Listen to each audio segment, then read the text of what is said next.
Hay muchos economistas y muchas economistas que escuchan ¿Qué tal, Fernanda? Les va a gustar el programa el día de hoy y estoy segura que todos quisieran participar en este tema para informarnos a los demás, para que estemos entendiendo los tiempos de la economía, de qué significa la economía circular, qué es lo que le hace bien a un país. ¿Cómo podríamos decir que todos, lo que yo decía hace un momento, ¿no?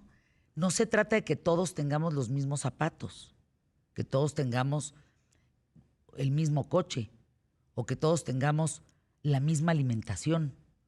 Se trata de que todos tengamos las mismas posibilidades de oportunidades para trabajar, para estudiar, para tener salud, para vivir seguros, que todos vivamos con esas posibilidades y que ya cada quien elija qué es lo que quiere y cómo lo quiere. Eso es un mercado competitivo, eso es sano para un país. No que todos seamos iguales y estemos cortados por la misma tijera. Economía circular. José Luis Gutiérrez, doctor en economía, maestro en administración por el ITAM, @JL Gutiérrez. Cuéntanos, pero así con peras y manzanas, José Luis. ¿Qué es la economía circular?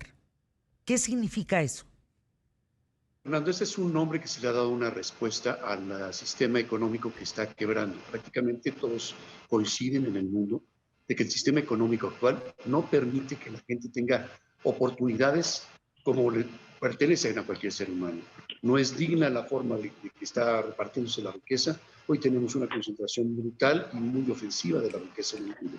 Tenemos una situación grave de no generación de empleos, de no generación de suficiente de empleos y además estamos acabándonos con el planeta. Una respuesta a este problema ha sido nombrado la economía circular, buscando que haya una recuperación de lo que se consume, porque si tenemos una economía capitalista basada en la depredación, esto es, yo gano para mí todo lo que pueda a costa de todos los demás, no funciona. Entonces, prácticamente ese es el meollo del inicio de lo que sería esta propuesta. Quiero aclarar que déjame retomar la línea contigo porque se escucha un sonido muy extraño de fondo y en vía de retomar la comunicación y seguirte escuchando, José Luis Gutiérrez, saludo a Mauricio Flores Arellano, economista especializado en mercados bursátiles, conductor de Momento Financiero en Mundo Ejecutivo TV, en fin, un hombre muy conocido. Ahorita en vía de que José Luis nos acabe de explicar qué es el asunto de la economía circular, para ti, ¿cómo tendríamos que entender la economía hoy en México? Pues, Fernanda, lo que tenemos que entender es que es una economía tradicional con digamos, un mapeo regionalmente muy marcado. O sea, no es falso esto de que tenemos una dicotomía norte-sur, los estados más avanzados en el norte, los más atrasados en el sur, pero también con un proceso diría yo, de rezago continuo, porque se ha estancado con crecimientos muy mediocres en los últimos 40 años. Eso está relacionado con un profundo y pues yo diría casi cultural fenómeno de informalidad en la economía. Sabemos cómo más de la mitad de la población económicamente activa está en actividades pues de baja rentabilidad, en el comercio, está en el comercio informal, en negocios familiares, y esto ha llevado a que se haya polarizado de una manera muy notable el ingreso, pero al mismo tiempo como hemos dejado de lado las posibilidades del desarrollo tecnológico y de la educación, por supuesto, como este gran sistema de ósmosis social que existía todavía en los 60. Pero bueno, vamos a ser realistas. También la población, no solamente de México, sino del mundo, ha tenido un crecimiento explosivo en los últimos 40 años. Hace 60 años, pues éramos no más de 35 millones de almas en este país. Hoy estamos arriba de los 120 y, por supuesto, tratar de generar riqueza, bienestar para 4 veces más población con los mismos métodos, pues simple y sencillamente no alcanza para ello, ¿eh? Te escuchábamos, José Luis Gutiérrez, hace un momento la definición sencilla y clara de economía circular. Adelante. ¿Cómo? José Luis, ¿me escuchas? Sí, ya, es que se cortó un momento. ¿Me puede repetir la pregunta porque se cortó un momento? No, vamos contigo. Algo pasa con la conexión de José Luis. Vamos a entrar con él vía telefónica, por favor. Lo dejamos fuera de pantalla, pero tenemos un audio claro y entendible, porque si no, no hay manera. Mauricio, este tema que ahora se dice que la clase media es aspiracional, ¿qué mensaje te genera a ti como economista? Bueno, lo que tenemos que tener ahí en cuenta, que precisamente como hemos venido produciendo en masa, además, hay que tener en cuenta la manera en la que China, los países asiáticos, irrumpen en la escena mundial y nos convertimos en una economía de lúcese y tírese. Esto está muy de moda con el repunte del nuevo capitalismo, esto en los años 80 del siglo pasado, en el que la producción en masa se hace estándar, pero además empieza a tener algunas pequeñas diferencias, utilizando recursos naturales de manera indiscriminada. Productos químicos, minerales, obviamente también vegetales y animales, por la expectativa que se genera de que todos podemos acceder a todo o casi todo con el menor esfuerzo posible, con la menor cantidad de dinero y de una manera continua. Esta expectativa, lo que ha venido manejando como mensaje, Fernanda, es precisamente una ansia de consumo que al mismo tiempo que agiliza, porque hay que decirlo, agiliza el sistema financiero, el sistema de crédito. Hoy tú puedes comprar un auto, no sé, dando 2,000, 3,000 pesos, o el equivalente en dólares o en euros, pero en 5 años lo desechan. Ya no es el vehículo que teníamos, no sé, en los 70, cuando me acuerdo que mi familia compró un coche de la Rambler y que duró literalmente hasta que se cayó a pedazos. Eso ya no ha sucedido precisamente por los nuevos métodos de producción y de comercialización que hoy tenemos también insertos en esta aspiración, y digo, no es nada que ver con las clases medias, pero sí una aspiración a un consumo permanente y continuo que también nos hace relativizar lo que es la pobreza. Es pobre aquel el que tiene un celular, pero nada más le alcanza para una recarga de 30 pesos, o es rico aquel que tiene la posibilidad de irse de vacaciones 2 veces por año, incluyendo una al extranjero, o es muy rico aquel que detenta las acciones del 5% de un gigante como Google o como Microsoft. Ahí es donde tenemos varios aspectos donde el enfoque de economía circular no necesariamente nos rinde todas las respuestas que estamos necesitados de obtener en el muy corto plazo, porque como decía hace rato Fernanda, lo que está en riesgo es la sustentabilidad del planeta.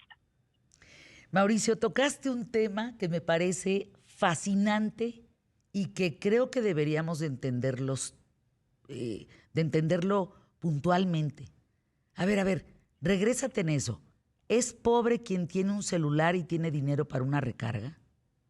¿Quién determina la pobreza en un ser humano? Fíjate que hay medidas que lo podemos estandarizar, cuando menos en México, también lo hace Naciones Unidas, lo hace la FAO, básicamente es cuánto ganas y cuánto puedes comprar de la canasta mínima alimentaria.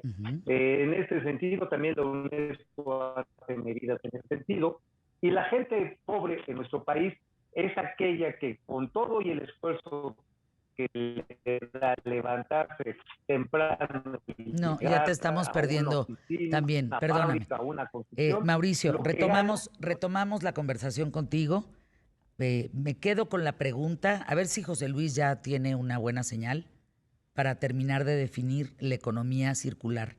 Que entiendo que el modelo reducir, reutilizar y reciclar es el claro ejemplo de una economía circular. Te escuchamos, José Luis. Así es. Mira, la situación surge, voy un poquito atrás nada más para ubicar donde estamos.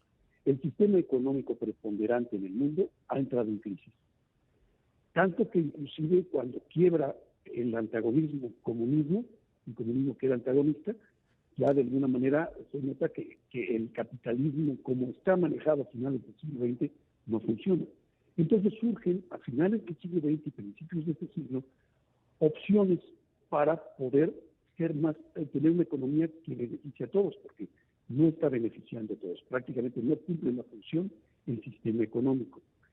Y surgen como alternativas unas que tocan el tema que es muy importante de la depredación del planeta, porque tenemos un capitalismo que basado en el logro de la maximización de utilidades de una persona va en contra de todos los demás.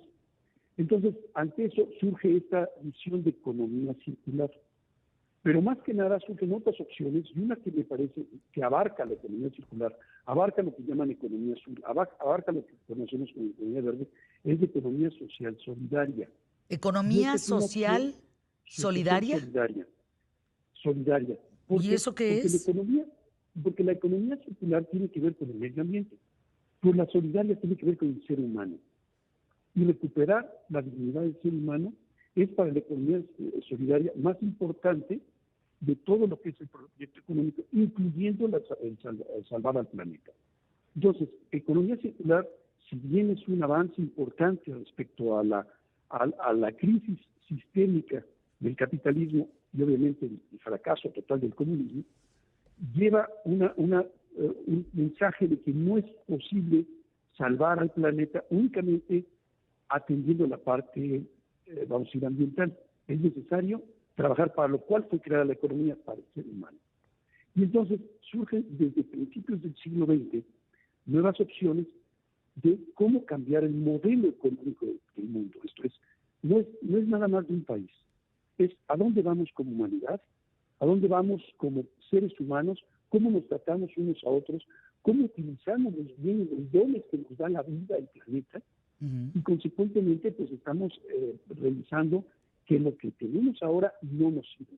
Y desde principios del siglo prácticamente tenemos varias opciones, de la cual quiero resaltar la economía social solidaria porque reúne los 4 aspectos más importantes de la economía, que no nada más el ambiental, y tenemos inclusive propuestas que salen del Foro Económico Mundial, el Great Reset, una reestructuración total de la economía, la cual pues, se dio a conocer el año pasado. Ante esa situación que te decía el Great Reset ahí en el Foro Económico Mundial, el señor Schwab, que es el presidente, decía, para el 2030 no vas a tener nada, pero vas a ser feliz, porque vas a depender totalmente. ¿Para el 2030 qué, perdón? No escuchamos bien. ¿Para el 2030? Aunque no tengas nada. Ese es el punto donde está ahorita la economía, y ante eso muchas personas en este año, prácticamente en 2021, ante una situación así, pues estamos revisando. Vamos a anuncios QTF. Productora, te pido si puedes mejorar la comunicación con José Luis y con Mauricio, porque no se entiende claramente y me parece conceptos muy importantes. Está diciendo que la economía circular, que tiene que ver con el medio ambiente, nada tiene que ver con el tema de ser humano. O sea, estos conceptos los tenemos que entender. Y nos quedamos con la pregunta con Mauricio: ¿cuándo alguien es pobre? ¿Cuando se tiene un celular y una recarga? A ver, explíquenos. Me dicen, excelente tema, García Novoa, grandes exponentes, pésimo audio, no se entiende nada. Y yo les diría al equipo de trabajo, de verdad, si no podemos meter un audio claro, entonces, ¿dónde estamos parados? A ver, por partes, porque para no desesperarnos. José Luis Gutiérrez, estabas explicando muy claramente qué es economía circular y cuál es esta economía que tiene que ver con los seres humanos. ¿Retomas en 2 minutos este tema, por favor?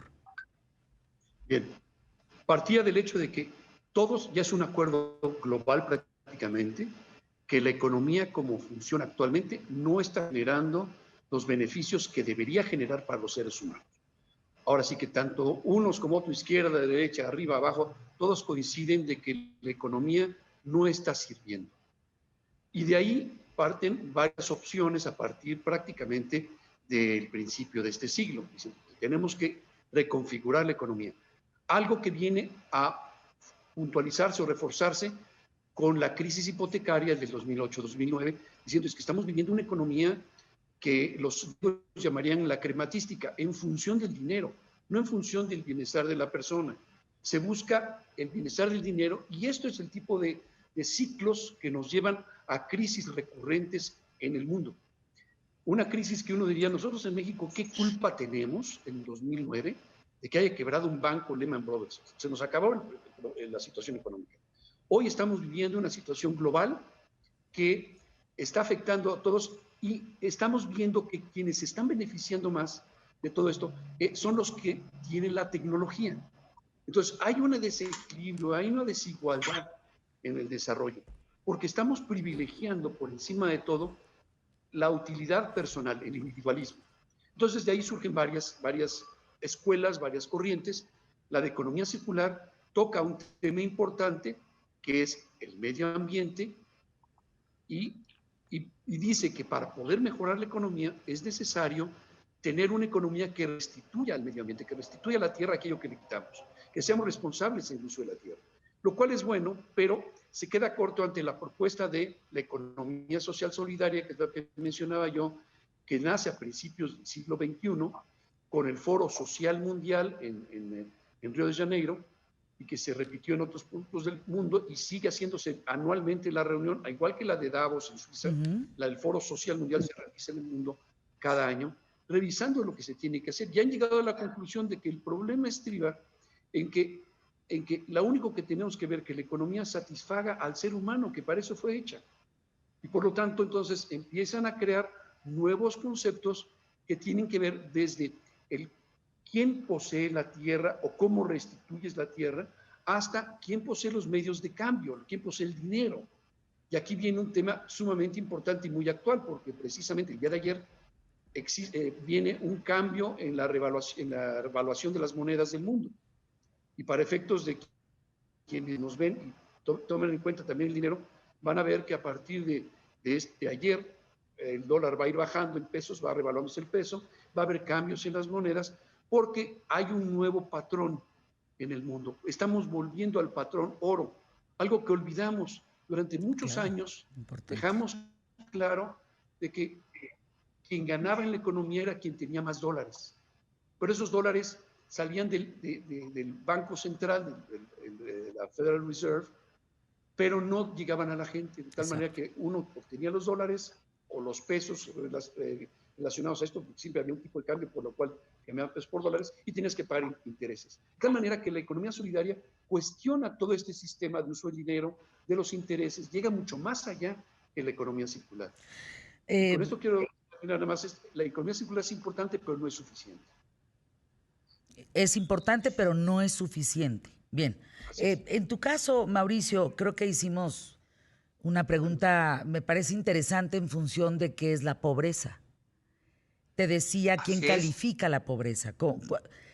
¿Alguien pobre es alguien que tiene un celular con una tarjeta que recarga? O sea, parece una imagen que no concuerda con pobreza. Adelante. Sí, pero mira, fíjate, lo que ahí tenemos que destacar es que, digamos, un indicador en el que todo el mundo estamos de acuerdo para medir la pobreza es si el salario te alcanza o no para comprar una canasta básica. Y esto desafortunadamente abarca ya más de la mitad de los mexicanos y a una buena parte del mundo. Esa, digamos, sería la medida estándar que nos permite. Ahora, hay satisfactores como la tecnología que nos estuvo dando tanta lata hace rato, queridísima Fernanda, precisamente también ha sido un elemento de acercamiento o de combate al rezago social o el económico. El acceso a las tecnologías de la información le ha ayudado a muchas personas a dar servicios personales, a desarrollar negocios informales también, pero también en la búsqueda y obtención de ingresos extraordinarios o de un trabajo estable. Yo ahí sí tengo una diferencia con el profesor José Luis. Yo creo que el mercado, la economía en general, el intercambio, la economía mercantil, que es finalmente sobre la cual está parado hoy el capitalismo, pues no hay que pedirle lo que no puede hacer.